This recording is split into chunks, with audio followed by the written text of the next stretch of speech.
Welcome to Ready, Set, Renovate. We're doing a 10-part series on condo living. Remodeling a condo is different than remodeling a house, and we're bringing on guests all across the upstate of South Carolina to tell us about it.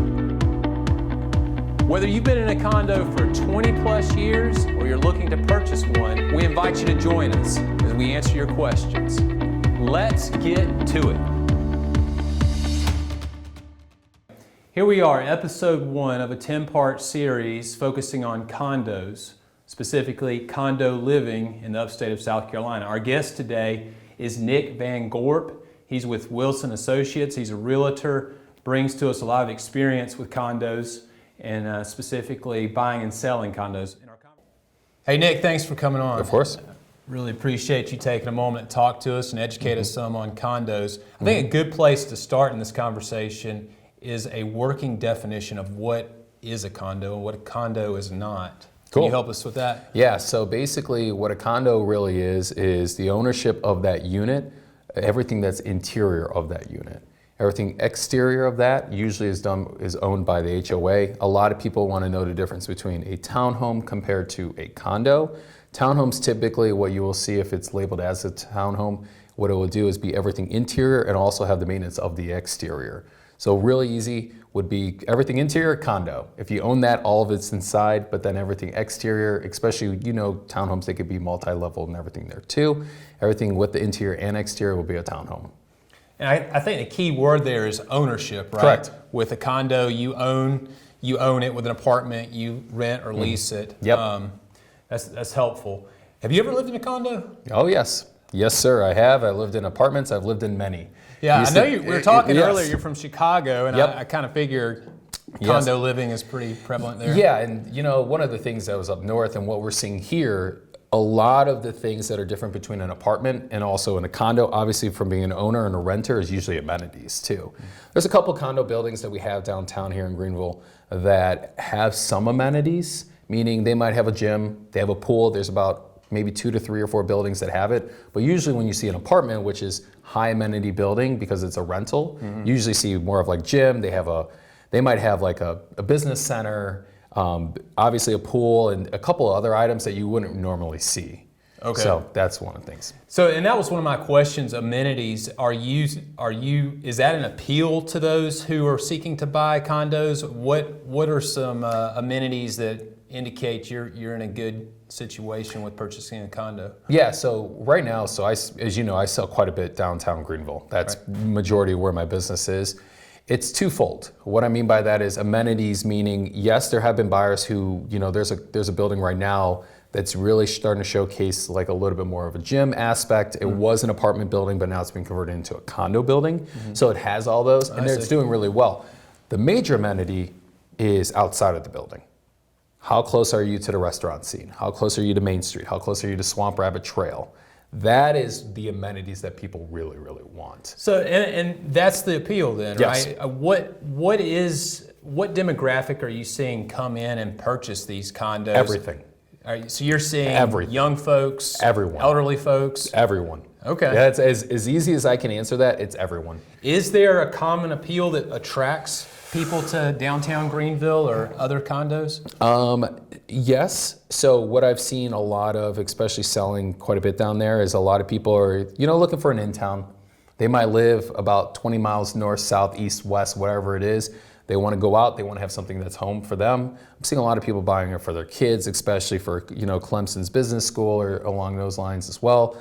So it could be a second residence. Second residence, yeah. I'm seeing a lot of that. And then also I'm just seeing people move downtown.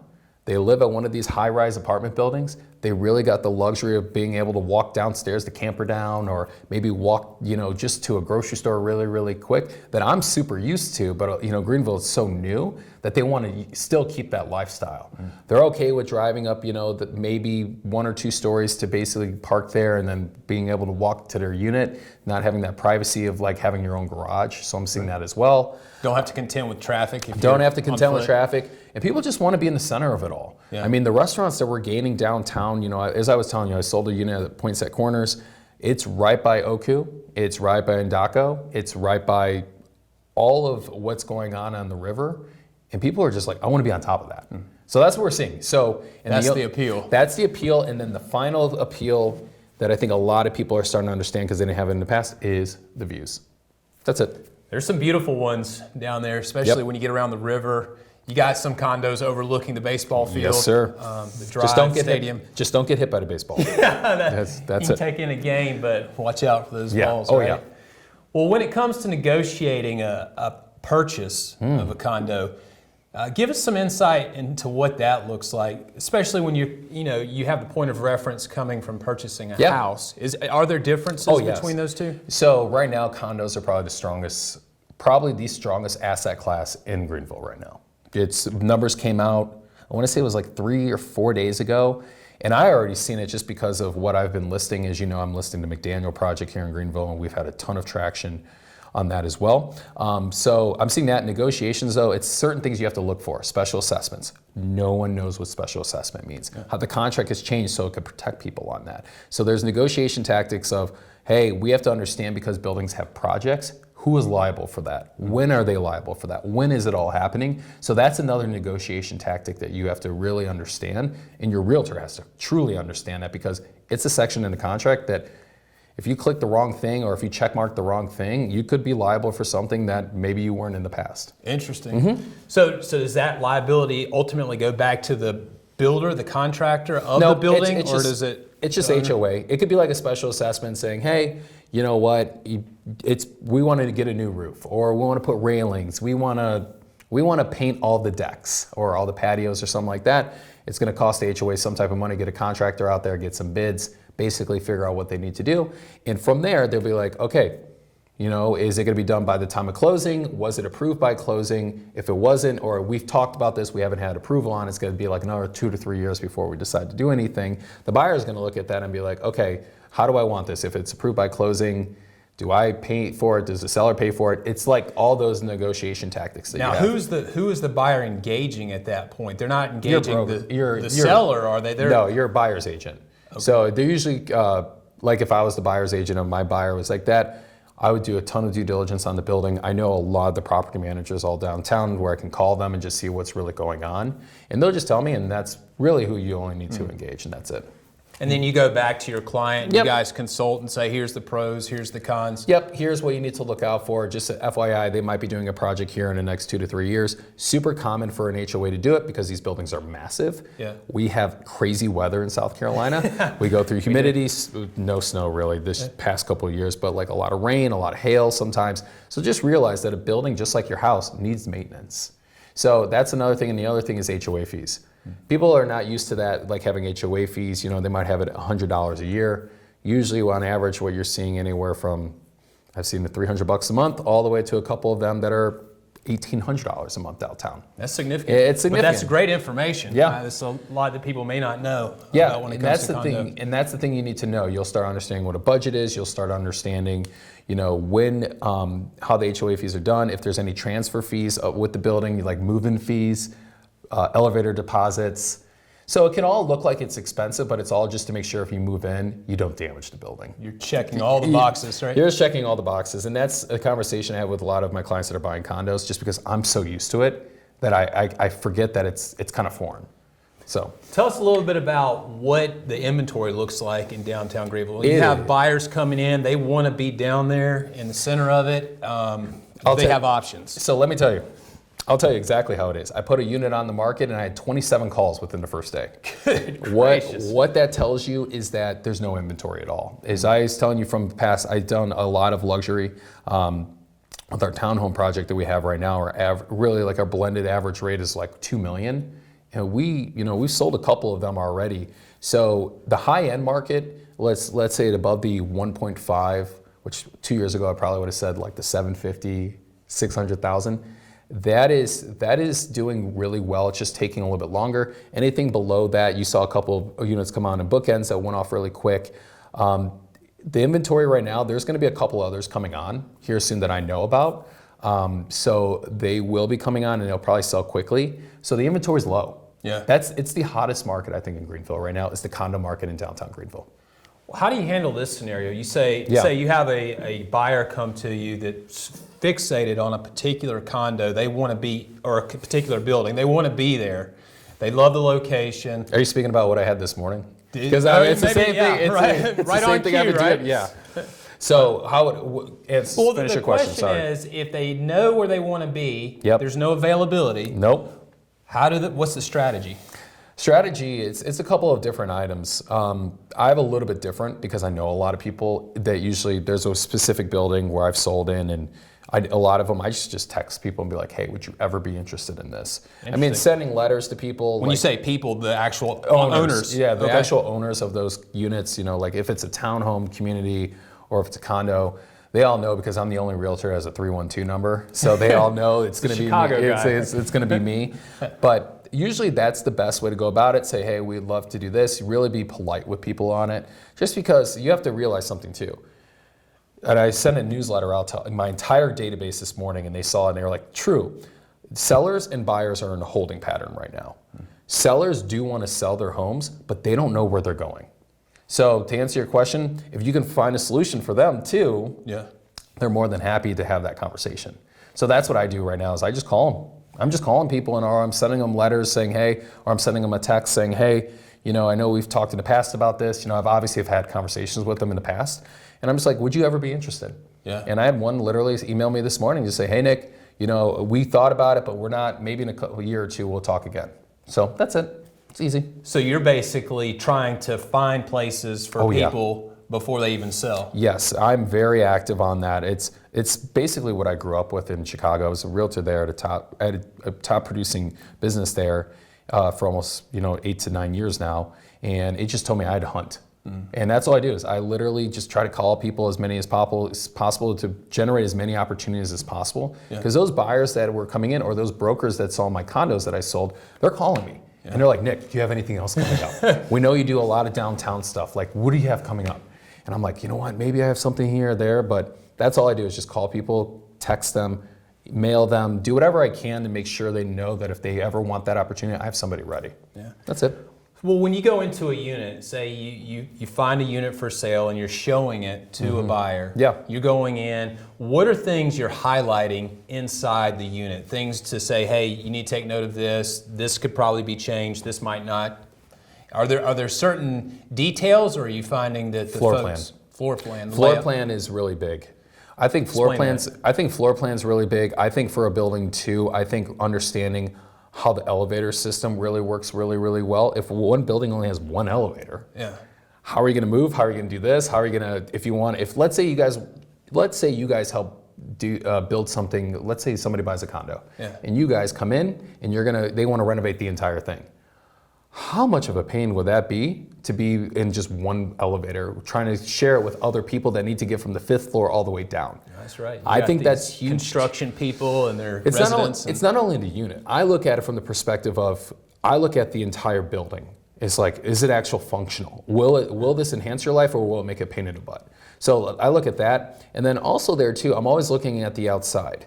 I want to know how this maintenance of this building actually is. I don't want to see water. I don't want to see, as I told you from the past, I do my marble test, where I'll have a marble and I'll see which way the actual marble rolls on an actual balcony. Level. See if it goes towards the building, I'm looking at it, I'm like, all right, so if it rains, will that water go towards in my unit and then go down my... Smart little hack there. No, it's a mistake that I found out about that one of my clients bought a penthouse and they were not liable, but the developer pretty much goes, hey, we did this and that, and they were perfectly fine, but I was like, oh my God. And then the builder told me the marble test. I was 25 years old. I'm 34, so it's been a long time, but. Good little trick to tuck away. Yes, so something like that. And then honestly, the only other thing that I look at, which a lot of buyers are trying to do, is the functionality. Again, the layout, the floor plan is huge because a lot of people that are looking at condos right now, they're usually right sizing or downsizing. So getting them to realize that they don't have 3,000, 4,000, 5,000, 6,000 square feet, and it's gonna be okay. And they're not having to move all of that up Correct. into it. I'm like, you gotta sell a lot of things. Storage is a big one too. A lot of these units right now, people are really trying to maximize the square footage. I think it was whatever that percentage is of builder rate to what is actually used as usable space. So we're looking at that as well. So I look at it, I have a whole psychology on it, just because I've sold hundreds and hundreds of condos.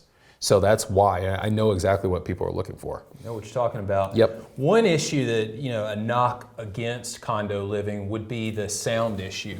Yeah. Like, I don't want to hear what my neighbor's conversation is. If there's a party going on above, I don't want it to mess with my way of life. Is that overblown or is that a real issue? Halfway. Okay. Depends on. And this is one answer I really can't. I can't give you because I wasn't during the construction phase. But really, what the construction company did. Did they put concrete?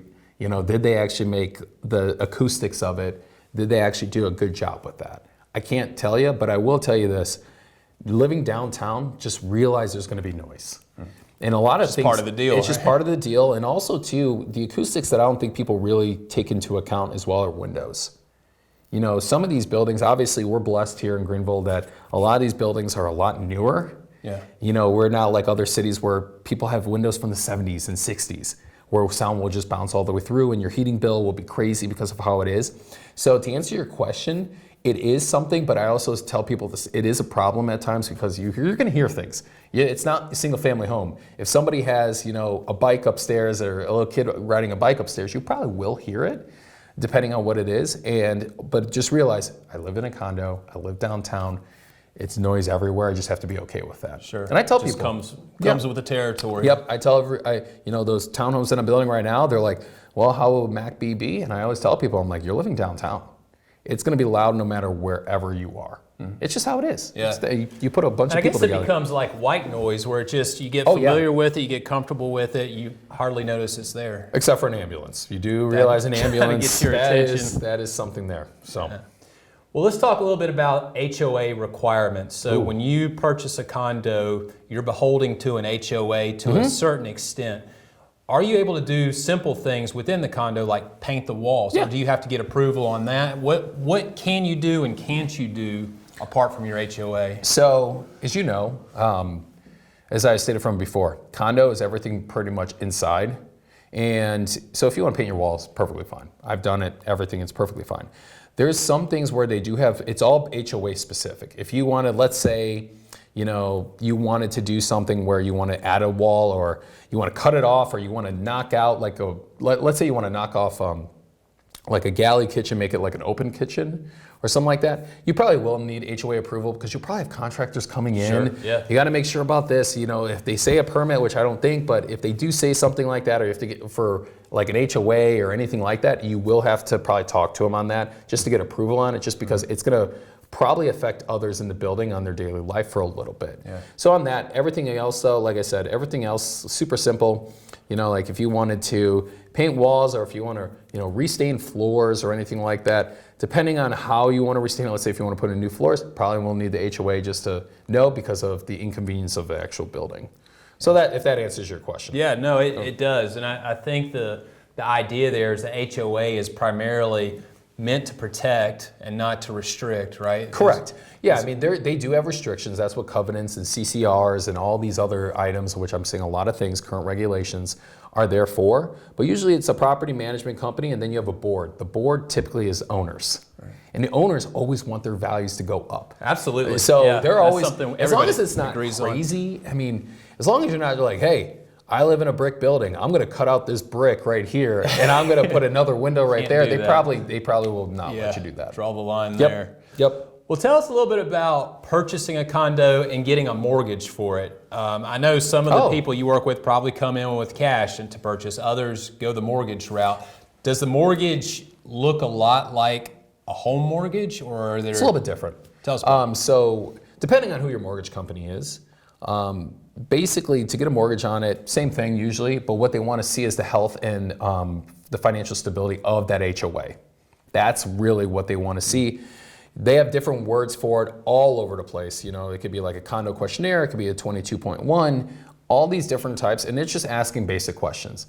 Do you have enough in reserves? Do you have enough in operating budget? And they're coming to the HOA for these answers. Correct, and they answer, and they have a little questionnaire. I'll just say a condo questionnaire. And the mortgage company, let's say if it's like a Summit Funding or Prime Lending or Southern First, they'll go over there and they'll be like, hey, just want you to fill this out. Just want to see where you guys are at. Can you guys answer these questions? And it's like 30 questions that they ask and everything like that. And it's usually say, all right, condo approval. That's usually every bank has a condo approval. Is it harder to get a loan? Typically, no. That's good information. Yeah, it's typically not. It's usually part of the process. And again, condos are starting to become a bigger thing now. So it is feeling a little bit more foreign than anything, but it's just another step where it's like, hey, clear conditions, everything like that, and it should be good to go. And then in that process, I take it you have to have an inspection like you would a home inspection. What kind of boxes are they checking there, the condo inspector? Man, depends. So honestly, it depends, because there's a couple buildings that actually put like your hot water heater, your HVAC in your unit. So they're checking all those items. And then there's other ones where they're just checking for leaky faucets, or they're just checking to make sure there's like no moisture from above unit. Like, so it's not looking like you're at a single family home. You're not going into a crawl space. You're not on top of the roof. It's really quicker. I think on average, might have been about an hour, if that. It's more just talking to the inspector and just seeing like about other things and everything like that. So it's a little bit different. It's a little bit more punch list like type of things, just because in a condo, there's not much you can do. Yeah. You've got a limited canvas to work within, work on. That's interesting. If you're consulting with somebody who wants to sell their condo, say in a year or so, or 2 years, but they want to do some minor remodel or renovation work, how would you counsel them? Would you say, don't put anything into it, or you know what, if you really want to get top dollar for this condo, for this particular unit, here's what you need to do? Yeah, so it could be twofold again, just because it depends on the location. I've sold a couple in the baseball stadium field house, was not renovated, a little bit renovated. They had a plexiglass for the room and paint here and there. And we sold for almost a record-breaking price on it. Like my clients that I have, downtown, they did the renovation before, and they were going to ask me about the renovation. They kind of surprised me. And thank God they did, because it did sell for actual top dollar. We'll be closing here in about 2 weeks. And you attribute that to the renovation work? Oh, yes, 100%. 100%. I think realistically, people right now, the downtown market, they do want, that renovation look. They do want it to look like fresh and new. Fresh and new. They want it to look like Southern living. Yeah. That's all they want it to. They want it to look like it's something out of a magazine, Arch Digest. As I tell every single client of mine, if you're going to be doing this, it better be Instagrammable. Yeah. There you go. So that's what I tell them. Instagram test. So to answer your question, in some areas, like let's say the West End, which I've sold quite a bit in, I've sold units that were not renovated, and they just completely threw off the shelves because of the West End master plan, being close to the baseball stadium, the restaurant scene that's going on there. More towards downtown, like Broad, I've sold on a couple of others where they have been renovated, and they've done really, really well. So I've advised some of the other owners that have called me, and they're like, Nick, what would they use for this? I'll be like, hey, I would advise maybe doing the counters and also the backsplash and also the cabinets. You'll probably see a good return on that. That's some good insight if you're getting ready to sell. Well, Nick, this has been some great information. I appreciate you taking the time to share all this with us. Really helpful on a lot of fronts. And just want to give you an opportunity to pitch what you do as a realtor with Wilson Associates. And for anybody who may be considering the purchase of a condo, highly recommend Nick. Great resource here. As you know, a wealth of information. But anything you want to say a little bit about your business practices and process, you're welcome to. Yeah, I appreciate it. Yeah, Nick Van Gorp at Wilson Associates. I'm a broker associate. With that being said, I primarily focus on downtown condos and also townhomes. Selling one of the most luxurious projects that Greenville has ever seen. So I have a really good knack for data, understanding the process, really seeing what's going to be the next phase of Greenville. So if anybody's ever interested in wanting to know, hey Nick, want to sell my townhouse or want to buy a condo here, like I said from before, I've sold a ton, almost, I could say hundreds of condos in the past. And just our process is very data analytics. We have a very effective communication schedule. And then also at the same time too, I really try to bring a different perspective when it comes to marketing. It's a little bit edgy, but if people are okay with it, if you ever go on my Instagram, which is Nick Van Gorp, you'll see it. Everybody's like, it's like kind of like cool, funky, but hip hop at the same time while selling condos. It's very different, but I think that's what a lot of people are looking for when they're looking for Greenville. They're looking for like that it factor. And these units here, that I'm always listing and selling, they have that it factor, and that's, as we always call it, it's an MVG property. So if anybody wants any help with that, or anything like that, want to know more information, I always get calls saying, hey, we have this coming up or anything like that. More than happy to give you any insight you guys need. NVG. NVG. Nick Van Gorp. That's what they call me. So that's what they say. So. NVG property. I like that. Hey, Nick, thanks for coming on. Thank you, brother. It's been good. You too. So if you're in a condo and you're ready to remodel it, or you're about to purchase a condo and you have a vision of what it could look like, we'd like to help at Daniel Builders. We have a process for that. In fact, on our next episode, we're bringing on Manny Figueroa, who will talk a little bit about that process. We hope you join us for that one.